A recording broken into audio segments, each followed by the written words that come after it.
Alors, mon frère Adama Traoré est mort le 19 juillet. Pardon. Vous m'entendez? Alors, il est mort le 19 juillet 2007, le jour de notre anniversaire, durant son interpellation par les forces de l'ordre. Pour rester dans le thème de cette journée, est-ce que je pense qu'Adama est décédé parce qu'il était noir? Non, en fait non, je ne pense pas qu'il est décédé parce qu'il est noir. Il est mort parce qu'il était Adama Traoré, ce qui signifie qu'il était identifié par les forces de l'ordre. Je tremble trop, moi, je n'ai pas l'habitude. Alors, bonjour, je me présente, je suis Mlle Traoré Atouma, la petite sœur de Adama. Alors, pour commencer, Adama, il est mort parce qu'il était Adama, ce qui signifie qu'il était identifié par les forces de l'ordre, systématiquement suspecté et arrêté à plusieurs fois pour des faits qu'il n'avait pas commis. Et donc, est-ce qu'en revanche, je pense qu'Adama serait encore en vie aujourd'hui s'il avait été blanc? Peut-être que oui, mais pas oui, je veux dire. Parce qu'à Beaumont, à Persan, quand les Blancs se font arrêter, ils n'ont pas le même traitement que les Noirs ou les Maghrébins. Les Blancs, on va dire que les Blancs et les Blacks et les Maghrébins seront traités d'une autre façon qu'une personne de peau blanche. Pourquoi? Parce que c'est du racisme. Et les Blancs peuvent marcher à côté des forces de l'ordre jusqu'au fourgon, mais les Noirs, les Arabes, eux, sont systématiquement menottés, portés jusqu'à le carreau. Et si Adama avait été blanc, il n'aurait pas été violemment interpellé, il aurait reçu les soins que tout être humain en détresse physique exige de recevoir. Il aurait été traité avec décence par les forces de l'ordre et justice.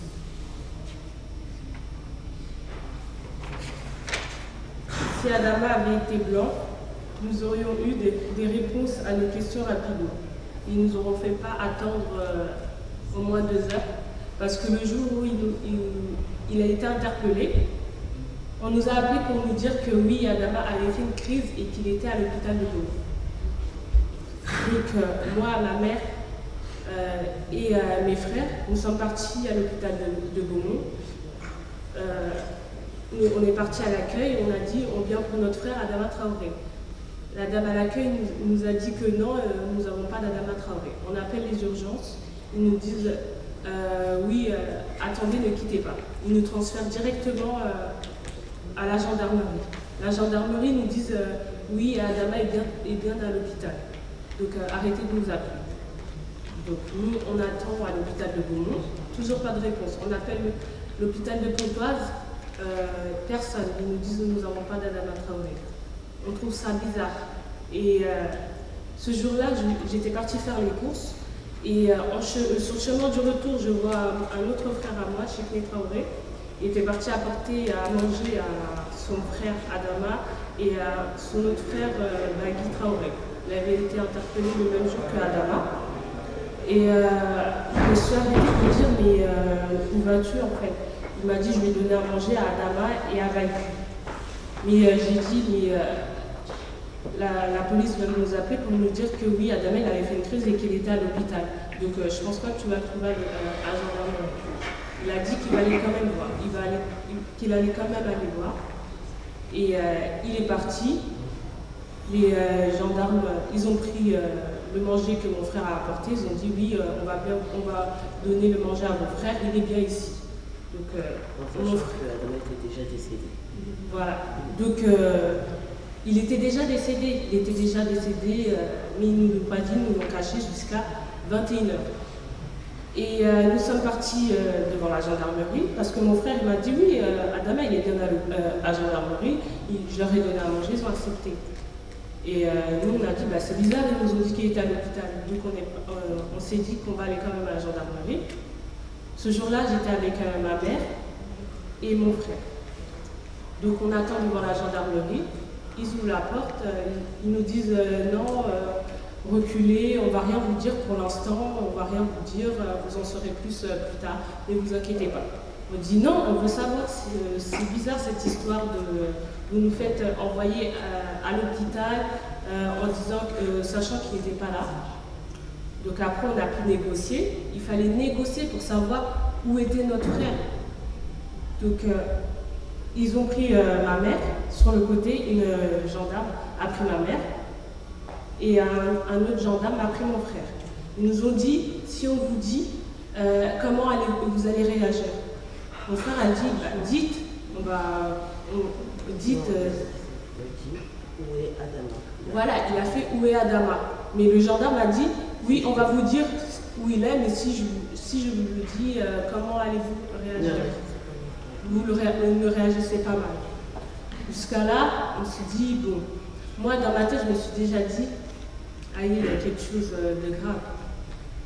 C'est bizarre, ils nous ont dit directement, oui, on l'a transféré à Oni ou à Pontoise, je ne sais pas. Non, ils ont pris mon frère sur le côté et ma mère sur le côté.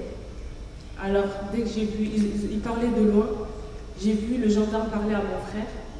J'ai vu mon frère attraper le gendarme, s'énerver contre lui, ce qui est tout à fait normal. Là, j'ai tout de suite compris que mon frère nous avait quittés, quoi. Qui était parti, qui était mort. Et donc là, à ce moment-là, on a perdu tous nos moyens. Mais comment on peut dire comment vous allez réagir? Mais quand il y a quelqu'un qui meurt, à votre avis, vous n'allez pas sourire? Non? Vous allez vous énerver contre les forces de l'ordre, vu que c'est eux qui l'ont tué. C'est eux qui le... Donc, à ce moment-là, quand ils nous ont annoncé la chose, on s'est énervé, il y avait des autres gens autour. Ils se sont mis à nous gazer, moi, ma mère, mon frère, ce qui est tout à fait pas normal, quoi. Et donc après, nous sommes retournés à la maison, nous sommes tous retournés à la maison, énervés, en pleurs, tristes. Sachant, on a demandé où il était, ils n'ont pas voulu nous le dire. Et donc, on a dû attendre longtemps pour qu'ils nous disent oui. Je donne la parole. Donc,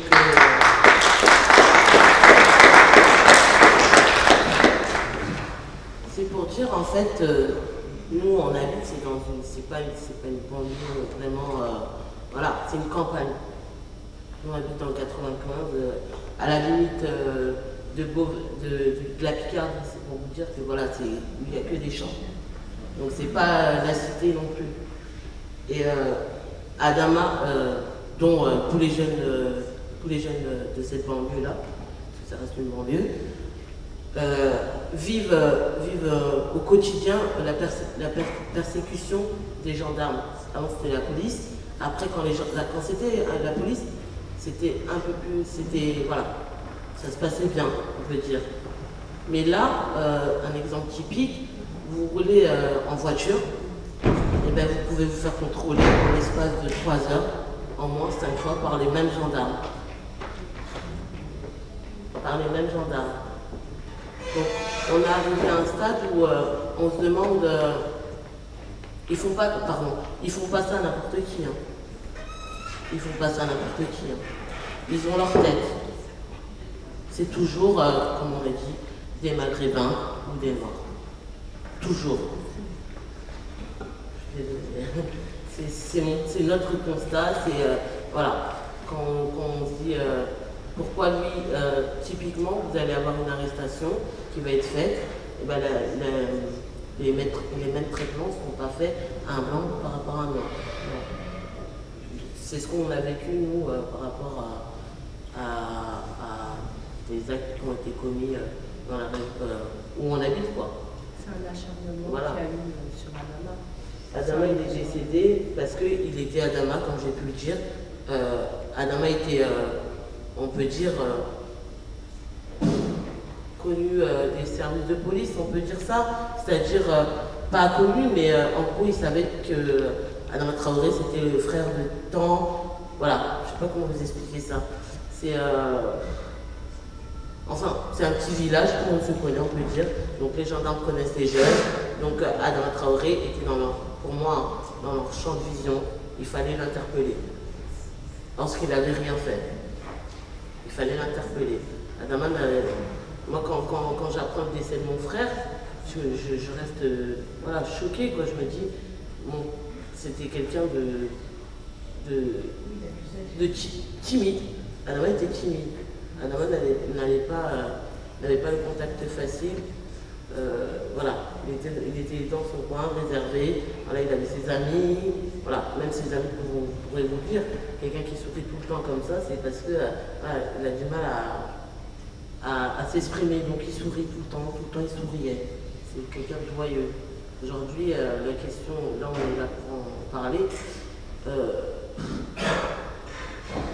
Le fait qu'on nous ait caché beaucoup d'éléments, qu'au fur et à mesure les éléments avancent, je pense qu'un blanc, désolé, un blanc, mais ce ne serait pas pareil.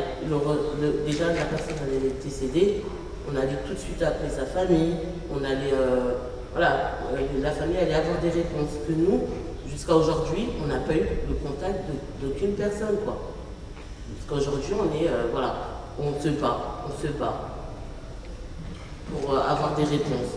Personne ne peut nous contacter, personne ne nous a contactés. On est toujours dans le flou, à essayer de reconstituer les circonstances dans lesquelles Adama est décédé.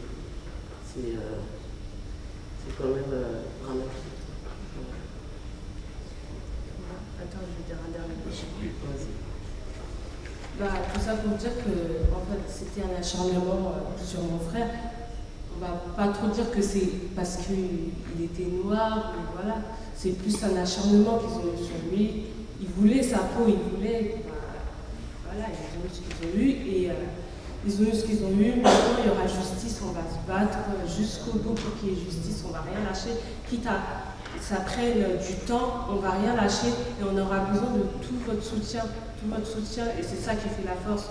L'union fait la force et on sera tous ensemble. Ça c'est sûr. Et pour finir, Adama c'était quelqu'un de souriant, généreux, aimait tout le monde et voilà, et j'espère qu'il repose en paix et que justice soit faite.